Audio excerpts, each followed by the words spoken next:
The islands of St. Vincent and the Grenadines are very unique. Hills, valleys, luscious vegetation, the ocean. Hence, it is very important for us to protect this that we have here. There's a strong agri-heritage that has been forgotten for a couple of generations, but we are now building on that to reconnect contemporary farmers with these traditional practices within the context of climate change and biodiversity creation.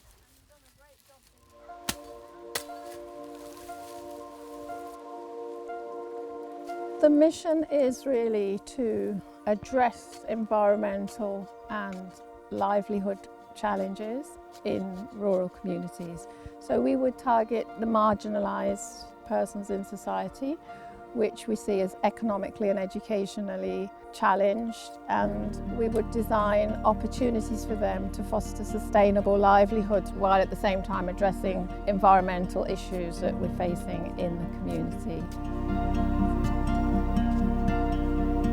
We are seeing the most urgent challenge of soil erosion in farmlands, and of course we know that the soil is fundamental to food security and income generation among farmers.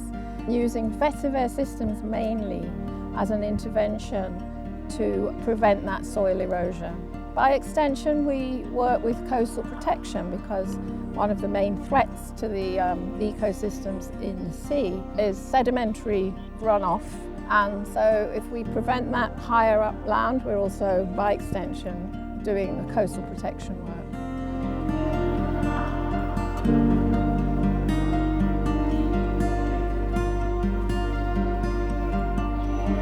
We depend heavily on the ocean, not just for food, but transportation, livelihood.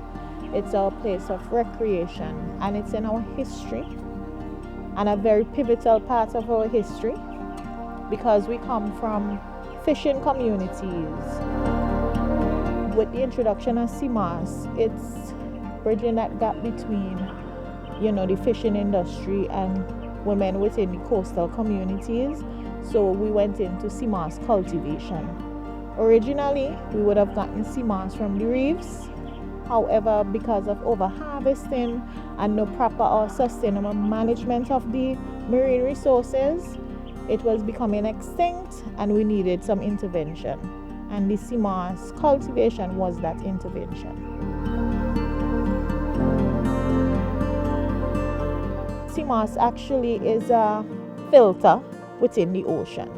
So what it does, just like on the land, you have plants that pick up the carbon dioxide and they give off oxygen. It's the same with the CMAS in the ocean.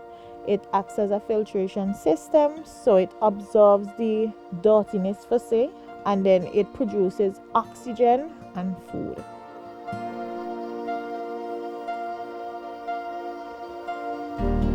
Coming from a marginalized society and even small islands, we don't have the ability to have sustainable businesses or even sustainable production.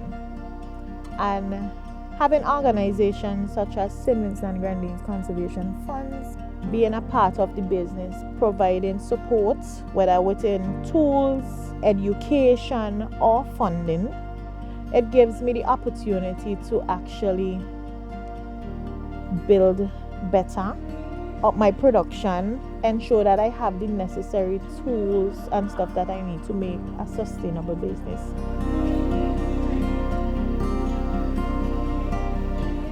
Our projects evolve through the community, so we very much base them on community culture, heritage and community bonds. So a lot of the expansion of our projects as they've been growing happens as a direct result of the community involvement. So our two projects, vetiver, grass, and CMAS, they work hand in hand. It's like the rich to reef effect.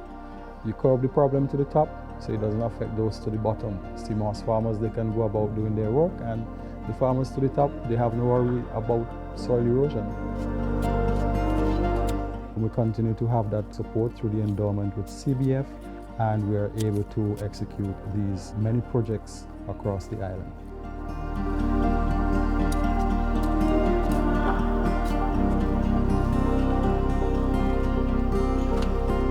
When we come together with others with the right intention and in harmony and alignment, there's no end to the possibilities. We can address all the problems and issues that we have from within with what we have.